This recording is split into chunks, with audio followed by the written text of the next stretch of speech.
Welcome to Climate Courage. My name's Andrea Edwards, and I am absolutely delighted to welcome Andrew Buay, who is the Vice President of Group Sustainability for SingTel and Optus. Welcome, Andrew.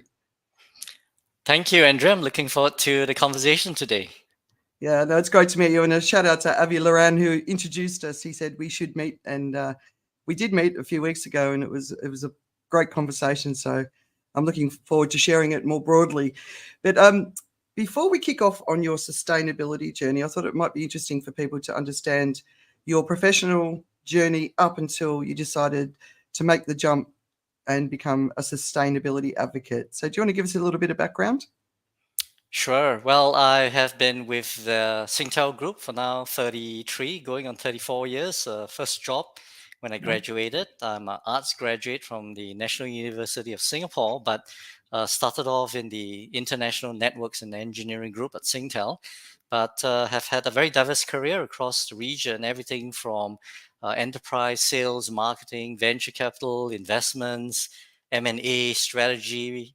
I was also the CIO of Optus a couple of years back, 12 years back. So very diverse career, but Yeah. very enjoyable role. It's an industry that really has a great impact on everything.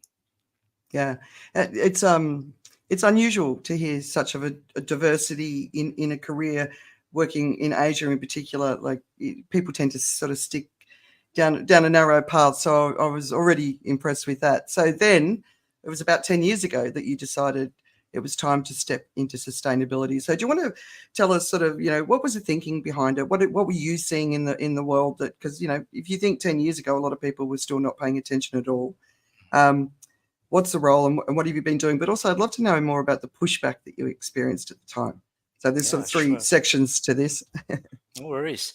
Well, I think actually my career into sustainability probably started a lot earlier, right? So I think there were, I would say, three shaping things in my life that did open some insights and did shape my perspectives. And the first probably started even when I was in high school. I'm a high school dropout and made good, I would say, and through the help of people.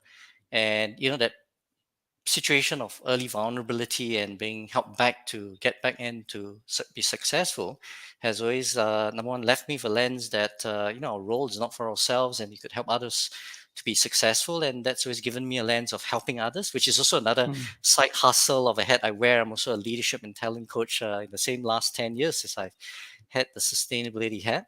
But also when I was in Philippines as the chief operating officer at Globe Telecom, which is our Philippines operations, mobile operations, I could really see how in a poor country at a time like Philippines, I think it was like a GDP of 250 US dollars per capita. Every time you roll out the network into a regional or rural town, you actually see a lot of, stimulation of economy, of jobs, society uplifts, right? So you could definitely see at the time it was quite a shaping experience that the nature of our industry actually has a very big social impact. So that was the social lens in the journey. When I went over to Australia in 2007, I started to get a lot more exposure to natural disasters. And in fact, a big turning point was in around 2011 or 2012. Australia had a very massive cyclone that hit Queensland. And I remember listening into our contact center. It was a recording of our people supporting staff that were hit by the natural disasters. And, they were desperately looking for family members who were lost in the disaster zone. They were asking our contact center staff, could we see them on our networks? And that was really a realization that the issue of natural disasters, especially climate related, had such a significant impact at a human scale level. And again, the role of the telco and the resilience of the network during natural disasters, and in a way, our contribution to the problem because we are a huge energy guzzler of sorts.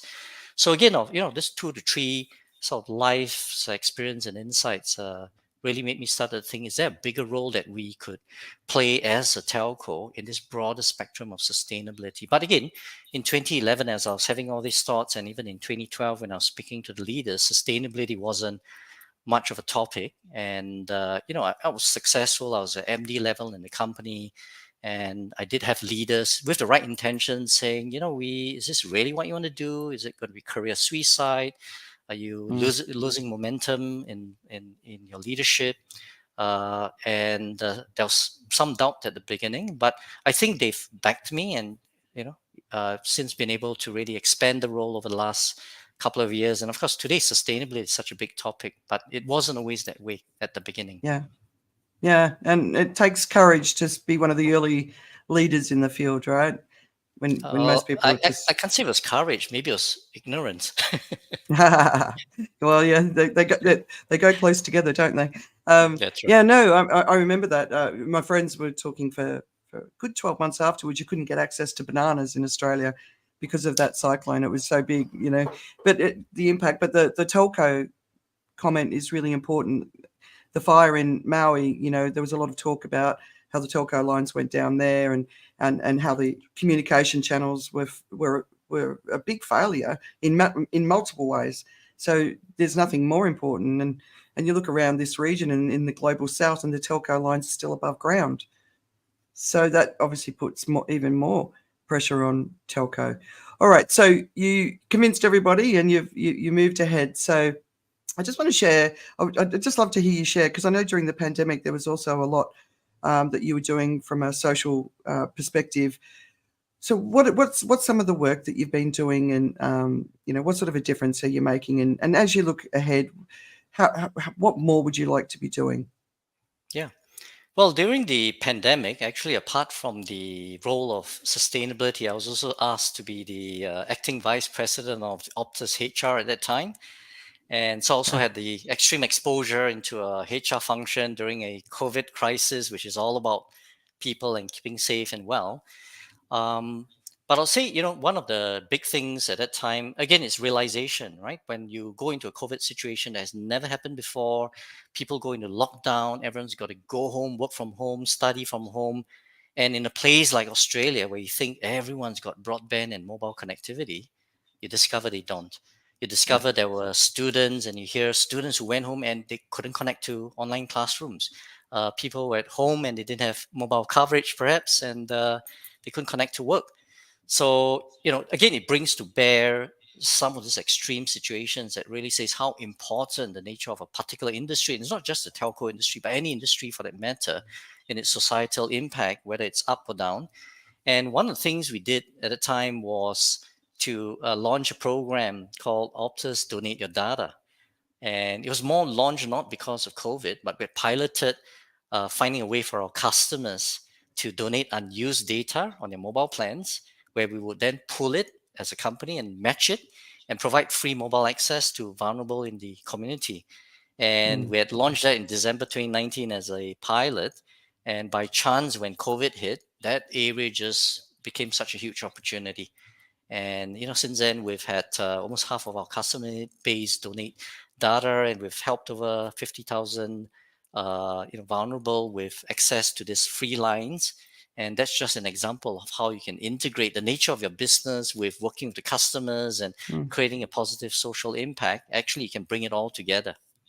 Yeah, I think that's such a gorgeous story. My sister teaches at a school where a lot of the kids are from migrant families, and so they'll be living, say, in two-bedroom houses with 8 people, and they had one telephone for all of the kids to use to access their education. So it's completely impossible. But the other side was the elderly. There were a lot of communication. Even when I was in Singapore, you had all of the interactions were a mobile interaction when you just to get into a shopping center, and someone in their 80s might not even have a mobile phone, and so and it really brought to bear Yeah. the imbalance. So do you do that just in Australia, or is that something you're taking across the region? Well, in fact, you got to contextualize, because in a place like Australia at the time, we're looking at more the vulnerable youth. We're looking at women who are suffering from domestic violence and, Mm, got to flee the home without anything, ID, phone, and so forth. Because sometimes the phone access is the medium of tracking and abuse, right? But in yeah. Singapore, because you mentioned the seniors, in fact, Singapore's challenge was slightly different. We have a lot of live alone elderly and seniors, and they are not digitally savvy, and were also disconnected. So, with the benefit of the insights from the Optus Donate Your Data, we actually launched the SingTel site, or GOMO Donate Your Data, where we got GOMO, which is our secondary mobile brand for youth, to have, again, similarly, customers donate unused data, where we pulled it, where we gave then free access to vulnerable live alone seniors to give them mobile access. But of course, when you give seniors who have never used a smartphone mobile access, it's like putting a match in a kid who's going to light up the next fire, right? And what we did was we also launched SingTel Digital Silvers program. So it's not only about giving you the phone, giving you mobile access, but we got volunteers to go out to senior activity centers, or seniors would come into the retail shops before they would open to help educate the seniors in terms of how they use the phone, how they use the features, how they take advantage of it, but to use it safe, to know how to detect scams, to be able to, Yeah. use passwords and things like that. So it's not just about access, but you've also got to enable the knowledge so that there's safety and responsibility in the use of your products. And so even when we Mm. talk about the positive impact of our sector in society, one of the things I was always very mindful about, which was a bit of another trigger in how we've gone about our programs, is every sector, including the telecoms industry, has what I call the unintended consequences of the goodness of your industry. And for our case, unintended consequences of what is a great technology and industry, with things like cybersecurity, data privacy, cyberbullying, device addiction, social media addiction. And actually, as a company, we also have a responsibility to play on the unintended consequences and not just on the positive side. Yeah. Yeah. No, absolutely. So when you think about it from a climate perspective, and we're seeing more extreme weather events all over the world, and in Australia, they're bracing themselves for the next fire season, which is supposed to be horrific. Right across the global south, we're getting ready for the next heat season, with the records expected to peak. I've seen that we could be potentially reaching 2.2 or 2.3 degrees global warming by February next year, in 2024. That's obviously not permanent. It's just we're just going to reach that peak. But 2 degrees is the end of the reefs, right? So it's a very serious path that we're on at the moment. When you think of telcos, what do you see the role that they can play in what's happening, and how can they help? To address some of the big issues. Obviously, communication is going to be at the center of everything. So, Well, a couple of things. I think, firstly, even though you talk about average temperatures, we've got to be very mindful that average sometimes is very deceptive, yeah, because at a specific time, it could be 10 degrees above the long run average, maybe yeah, just for a couple of days, right? So it's the extremities that are greater in its impact on both from an environmental as well as from a people perspective. But again, similarly, one of the big things, that a couple of dimensions, I suppose, from a telco perspective and the role we play. Firstly, is really making sure the nature of our networks are resilient against not just the current but the future effects of climate change, again because of the mission criticality of telecom networks and services. So already back in 2014, we were probably one of the first companies in Asia where we were already doing long range climate scenario planning and scenario modeling, where we were working with CSRO, the Australian climate research organization, to take their global scientific models of floods intensity, increased temperatures, bushfire propensity, and apply that at a granular level to where our networks were built, and looking at whether the networks would be exposed to floodings or bushfires, not just today, but into the future. And as a result of that, we actually started doing quite a lot of early what we call adaptation and mitigations. We would be, for example, building cell sites with the equipment room no longer on the ground, but located maybe sometimes 12 to 15 meters on top of the tower. So that as mm, bushfires and floods happen, actually the sensitive equipment are located a lot higher. Or when we build new equipment exchanges, we're already building a couple of meters higher than the road, right? Because yeah, potentially in future you get that sort of flooding. So resilience of the network is one area that we can do. The other second area, obviously, communications again is key to, the lifeline in a sense for communities to connect, families to connect, emergency services to connect, but also the ability to notify people when there are this sort of things, right? And I think if you combine communications with other types of technologies like remote sensing, 2 years ago we undertook a funding of a research by the Australian National University, ANU, where we were supporting them to do advanced sensing, visual, imaging, and remote sensing technology to be able to do things like early bushfire detection way before a bushfire breakout. Right, so if you can apply some of this advanced technology with real life feedback to be able to then notify customers or the public way before a risk happens, you actually are protecting community as well. So these are all the potential. We are only at the early stage, I think, of scratching the surface of the opportunity. But I think that's the bigger role we also have to play in this whole climate equation. And of course, the last area I suppose is we've just got to be able to find ways to grow and support the network without growing our energy and emissions.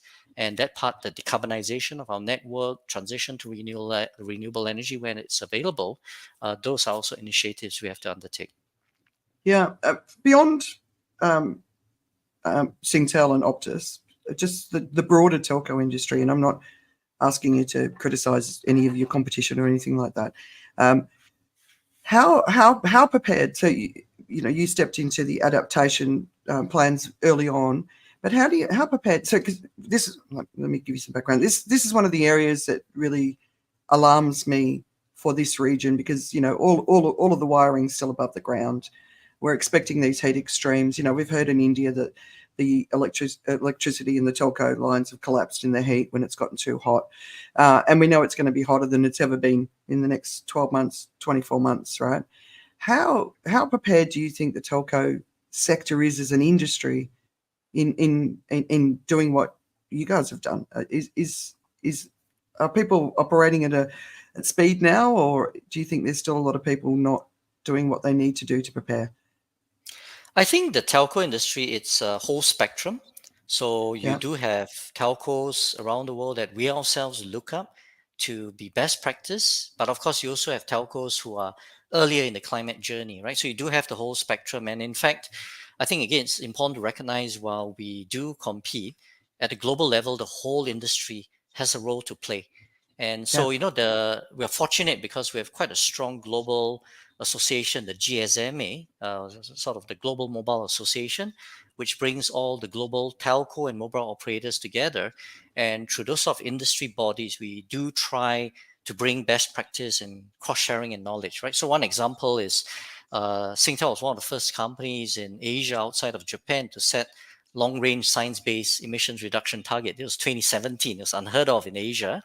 But in that example where even though we were leading, and there were a few European, 2 or 3 European telcos who also were leading in some of these climate projection exercises, we decided to get together as a initial body under GSMA to form a task force to then start to work towards helping other telcos and mobile operators, also similarly look at, understand their footprint and set targets at the industry level. In fact, we were the first industry to come up with an aligned industry-based SBTi emissions reduction target and methodology.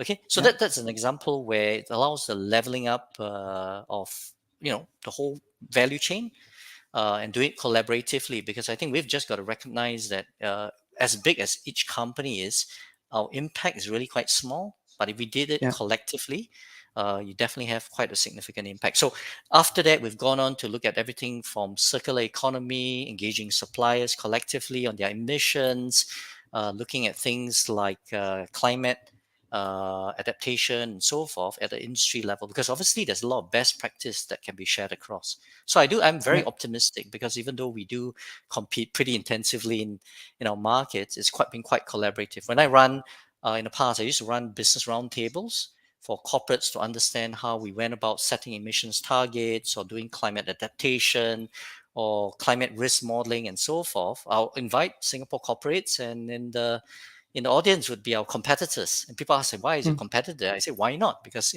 we've all got to level up if we're going to solve some of these problems of the world. Yeah, that's inspiring to hear, because industry-wide participation and collaboration in all industries, right? It's so important, but the communication sector, I think, is one of the most important as we move forward. So that's really good to hear. All right, so let's spend the bulk of this on just having a conversation, because one of the questions I get asked all the time is, what can I do to act on climate change? And it's like, where do you even begin?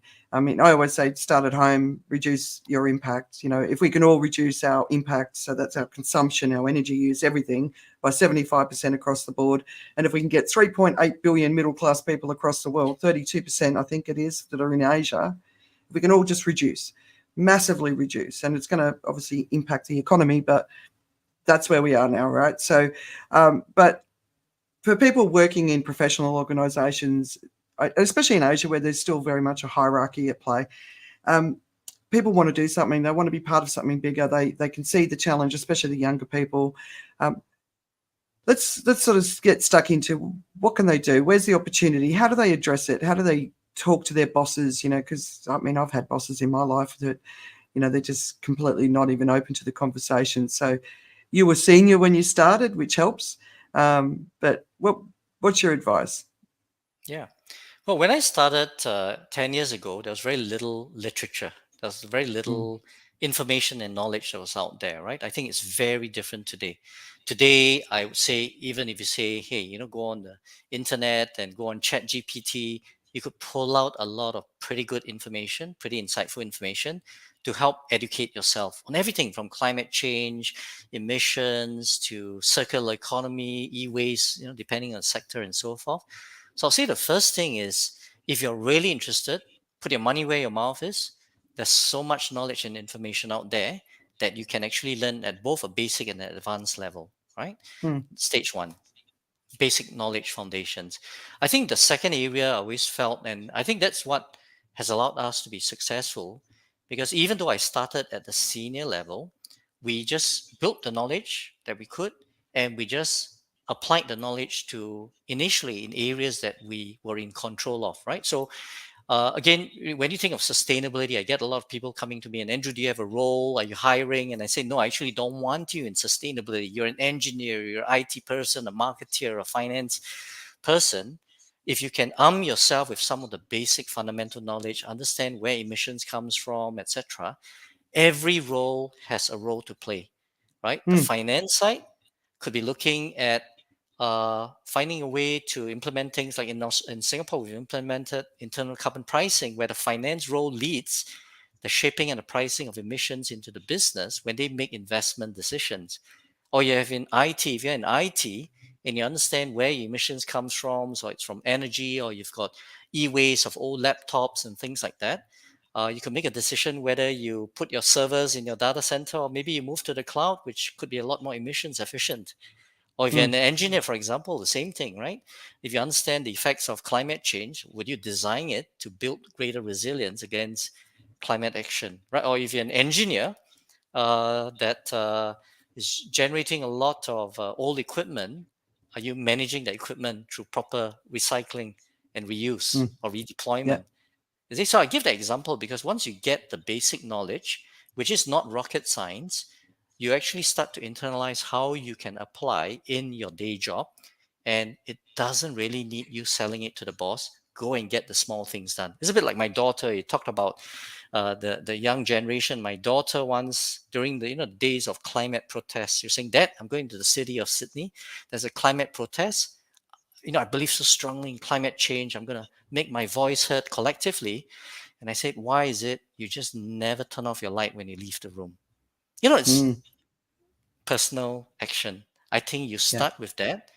And when you can see the outcomes and others can see the little outcomes from your little action, then you're walking the talk. And that actually says a lot more than just trying to advocate for things.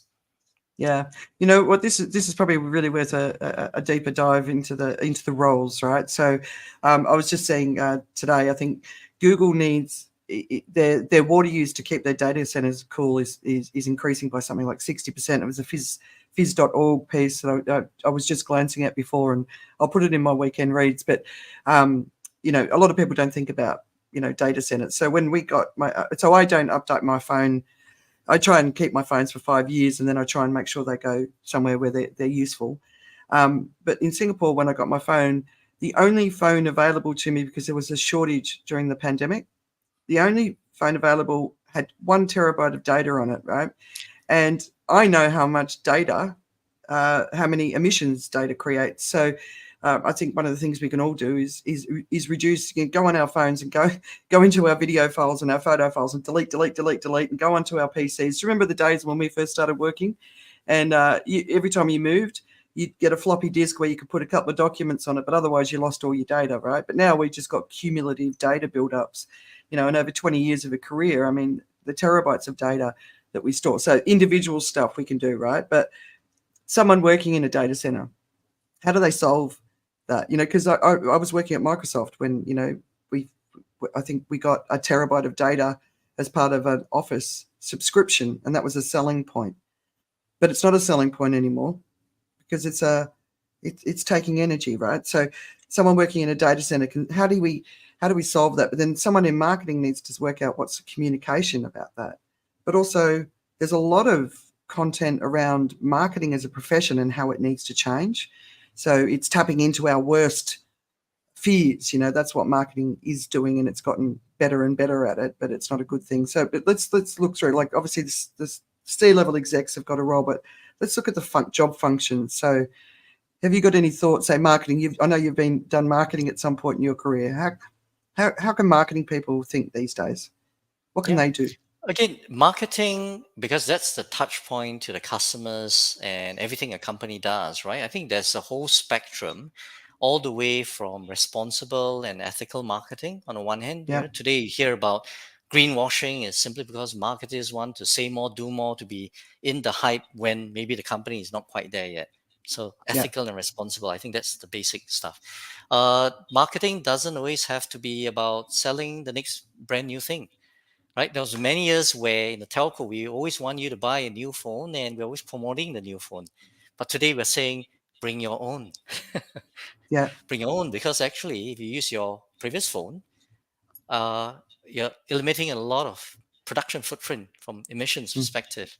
Or maybe do a trade-in so that your old phone, rather than goes into your drawer, could be redeployed and maybe resold to another customer who wants that same phone, but not at the same price point, hence doesn't need it to be new or the latest version. You see, so there's all this sort of stuff that actually even marketeers could do. I give a very good example. A couple of years ago, we have prepaid SIMs, and a small SIM goes on a big plastic. Marketers love to wrap it with branding, and then they'll shrink wrap it with plastic. And when you talk about telco, if you're selling millions of SIMs a year, and each one you're adding individual packaging with individual branding, you multiply that. That's a lot of packaging, cardboard, printing, space, warehousing, logistics, transport. There's a whole cumulative effect that has an emissions footprint. And a couple of years ago, we got our marketeers to observe in one of our retail shops what our retail staff do with all your branded packaging, right? Customer walks in, our customer service reps are so efficient. They unwrap the SIM, they break out the SIM, throw everything in the bin at the back, put the phone in, put the SIM in the phone.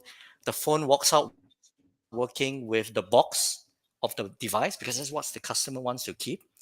And everything they spent on from a marketing angle was in the waste paper basket in the back office. What happened? They eliminated everything overnight. They saved 2.5 million a year. They eliminated 50 tons of packaging. That's an example of marketing that sits on the ground and says, is really people, do they really need all that? So today we've got packaging boxes. We still have to ship equipment, but we've got packaging that's fit for size of the device. That's brown and ugly recycled paper with no colorful print. They've now reached that stage that actually, do I really need to do that? Because maybe that brown recycled box that's as small as possible with no brand speaks louder for everything we do in sustainability than all they try and do through branding and marketing. A long way to give an example. No, it's really cool, because it's funny, because I don't buy phones very often. So I did notice that. And then in my last interaction, I remember there wasn't that much waste. So that's promising. And then you kind of look at, you get these, what do you call them? The medicine, not medicine, gone blank, herbs, vitamins, right? You get a vitamin bottle and it's that big, and the medicine and the actual tablets of that take up that much space, and it is not changing. And I just don't understand how this industry can continue as they're doing with these big plastic containers that are basically empty. And there's so many industries like that. They're not even every time I go in the supermarket, nothing is changing. Like, come on, we've been talking about this for a long time. I'm cleaning up the beach every day. I was listening to Grant Rollison, who basically rode human-powered in a boat across from the Bay of Bengal, and he said there was just rubbish every step of the way. And he was asked to do an assessment of how often there was rubbish, and it actually was the point where there was rubbish everywhere. There was no not rubbish. So from a scientist or whoever we were supporting, it was they basically just stopped taking photographs because they'd be tagging 100% of the Bay of Bengal is full of rubbish, right? So what are we going to do about it? So it's really promising to hear that. So product design, packaging design, so marketing, and also the circular economy, making sure that everything goes back, because it's not, obviously the other thing beyond waste is mining. And we know that children, even as young as 5, are involved in the mining sector. We also know that in the e-waste dumps that, the people in those communities are being impacted by all of the heavy metals in the environment from the e-waste. So, the telco industry, you feel like it's really stepping up and taking on that challenge of addressing the e-waste industry as a whole. Do you feel like that's starting to happen now at scale? Again, it varies by country because a lot of something like e-waste is not just what the telco wants to do. It comes down to sometimes national infrastructure, comes down to whether the country has e-waste processing facilities.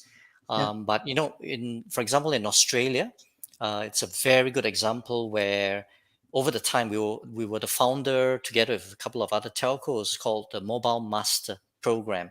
So initially, a few telcos and device manufacturers came together to say, look, let's not try and duplicate all our e-waste recycling with our own branded campaigns and programs. Why not let's come together, build a consistent infrastructure, a consistent model for managing e-waste. And, that stretched back all the way, I think it must have been 14 years ago.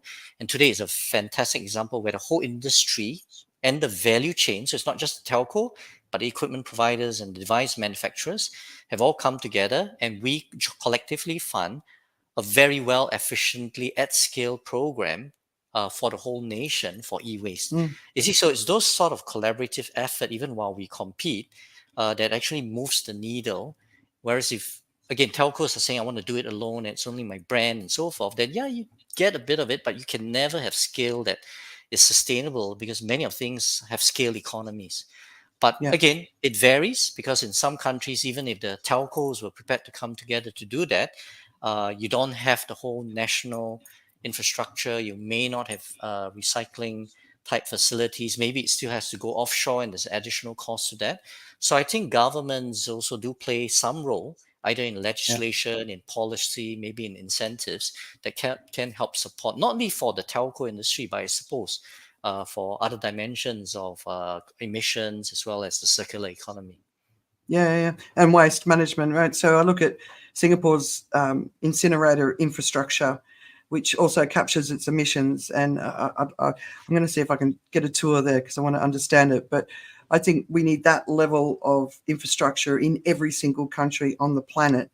And I think one of the great initiatives that Coca-Cola, PepsiCo, Nestle, all the big plastic polluters could do is come together and invest in that infrastructure everywhere. Because, I'm in Thailand where waste is still being shipped, and we know it's a very corrupt industry. It's always been run by the mafia.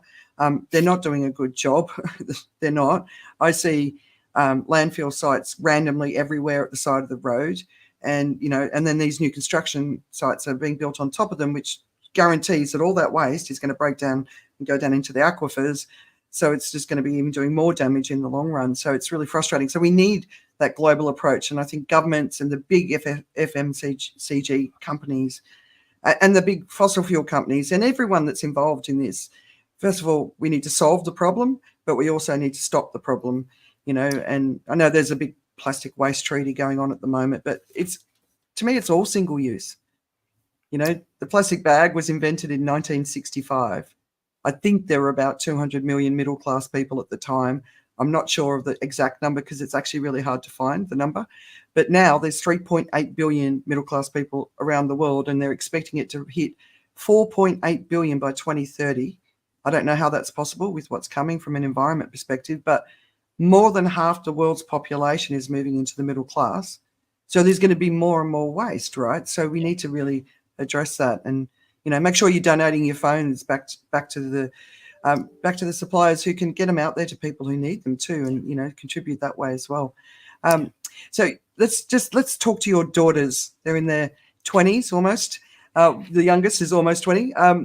They're going into a career, and they don't have a boss as nice as you. They have someone who's a little bit more against the idea of doing anything differently. What would you advise them, young people today? How do they get these people to hear? Yeah. Mm-hmm. I think if they walk the talk for what they are sort of advocating, I think that's the biggest thing they do. And I'm proud of my daughters, despite the fact sometimes you remind them to turn off the lights. My elder daughter, when she was in school, started a online business, and her online business, she called it second time new, right? So she was not an advocate for fast fashion, but she would find a way to get secondhand fashion and then be able to resell them online. Nice. And actually, that was her early entrepreneurial business, right? Mm. My two other daughters, while they're studying, and even now, when they're studying and they're doing part-time work, part of their part-time work involves working and supporting the vulnerable, disabilities, the disadvantaged, the elderly, right? So I think that generation is interesting, has a natural propensity to get it. And if you can move them from the get it to the how, and the how in their own ways, on their own terms, and everything that they're doing, they are a force for change. So Yeah. I'm actually very optimistic because of the generational attitude. And I suppose maybe when I think of it, they're growing up in better circumstances, that they're not living from hand to mouth, if you can say that. And it gives them the mental capacity to think at a very different level and shape actions at a different level. And again, that gives me optimism. So they still have to turn off their light. They still got to not buy so many shoes when they don't have to. But I think, they're doing things that do set the tone for what that generation can do. Yeah. What about your experience as a senior leader in the tech space? Because you must attend conferences all over the world, not just in your industry, but more broadly. What's your experience with people at your level? What's the level of awareness? Are they switching on? Are they still fighting it? What are you hearing? I think it shifted, when I would say a couple of years ago. And firstly, again, I must qualify, sometimes when we attend some of these conferences, we have people who are converted and we're all talking to the same, it's almost like an echo chamber. Yeah. And in fact, nowadays I attend less sustainability conferences than I do speaking to finance people and other sectors, because it's not so intuitive to them, right? But I think it has changed from skepticism to, all this stuff is theoretical, to then inquisitive, to want to know and to understand the fundamentals. But today, when you attend, it's a lot more about the action and the solutioning, right? So again, if you follow that journey just over the last couple of years, it does lend for a lot more optimism. And again, Okay. yeah, then seeing conferences that are pushing the envelope of even innovation. And I think the moment human society starts to think of a different way, innovation and breakthrough, then you are getting closer to a tipping point of positivity, because all the rest was just, incremental changes to what we're trying to do or fix the problems that we're creating, as opposed to approach things in a very different, innovative way that's either solves and eliminates the problem.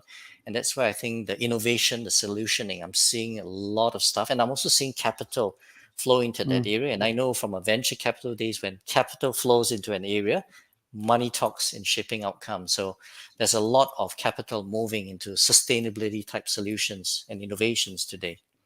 Yeah, and I hope everyone can take some heart from what you've just said. Then the change in awareness at the senior leadership level. I think it's an important thing, because it's very easy to sit on the sidelines and attack and criticize, and the change that's required of all of us right across the board. Whether it's for businesses or individuals is so huge. And I think people really struggle with it. So the education piece that you were talking about. So I've been publishing a blog which I call The Weekend Reads, and it's everything I've been reading, watching, and listening to for a whole week. And it covers, the majority of it is climate. It's also social issues, politics, and some other stuff. And I do it because I'm trying to help people pay attention to the information that matters versus the shiny stuff. Kim Kardashian's bum, for example, right? So, because yeah, I suppose I'm a bit more of a serious person, but I'm trying to get people to pay attention, because we can't get blindsided by this. So adaptation measures are so critical right now, and I don't see any country getting ready for what is coming anywhere. Wealthy countries and poor, and poorer countries are obviously going to be much more impacted. But it does give me hope what you've just said. But do spend the time to understand if you can. If you can't, because your mental health isn't capable of taking on board this information, trust the people who are doing it. That's what I would suggest, because I speak to a lot of people and they just say to me, I can't read this stuff, Andrea. It's too sad. It's too desperate. And I totally understand, but it's frustrating, right? Because it's like, but we need to know what's happening so we can prepare for it. But if you can't face it, trust the conclusions of the people that you trust who are doing it. Would you agree?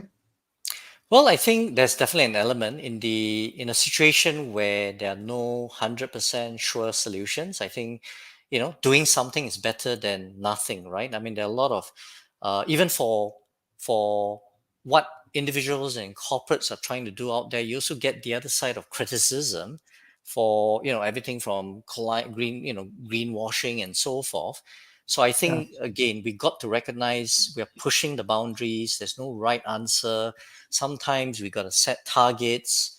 Today, for example, when people talk about setting targets, they're so afraid of, will we be accused of greenwashing because we don't have every Yeah. answer and every part of the roadmap.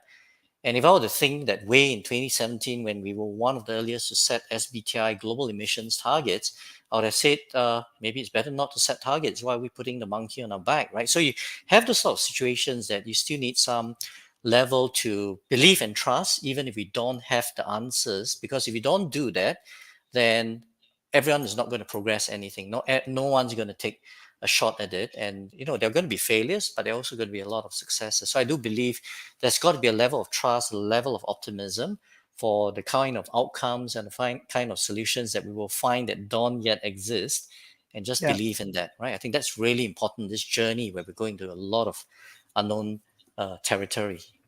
Yeah. And also the resilience of leadership to deal with all the criticism that's going to come, because often it comes through a level of ignorance. Then Yeah. when you're not in the room, you don't know what's happening, right? And I recently read that the companies who buy the carbon credits, which are being criticized all over the world at the moment, but the companies who actually buy the credits, even when the credits have been seen to be ineffective, the companies have significantly reduced their emissions at the same time. So while one area hasn't succeeded, the other area is massively succeeding. So I think that's a good sign. So looking wide, looking at the nuance, obviously, is always important. Not that we're very good at that in society, and we're seeing that with with what's going on in Israel and Palestine as well. We're missing all the nuance. All right, so some final words to everyone. Well, I think final words again, I'll just say sustainability is not for the role of Andrew Buay and CSOs.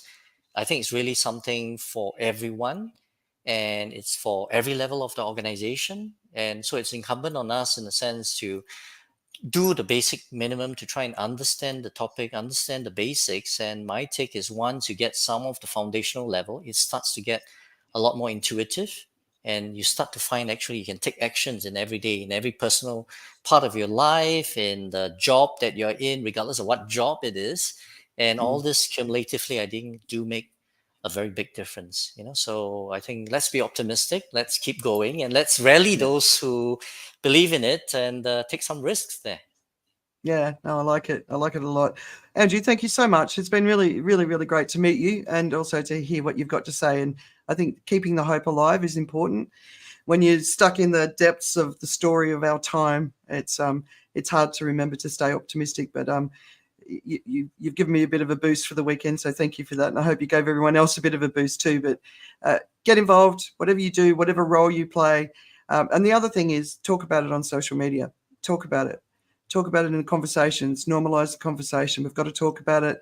We've got to vote for leaders who are capable of leading us through these times. We're not necessarily doing that everywhere, but keep the hope alive, because we can go down trying, but it's better than going down and not trying, right? Go down trying. Go down trying. That's really Yeah, important. I'd rather do that. Obviously it'd be better if we could succeed, but let's go for it. Time is ticking, right? So Andrew, thank you so much. I really appreciate your time. Thanks, Thank you, everyone. Andrea. My pleasure. See you in a couple of weeks. Appreciate it.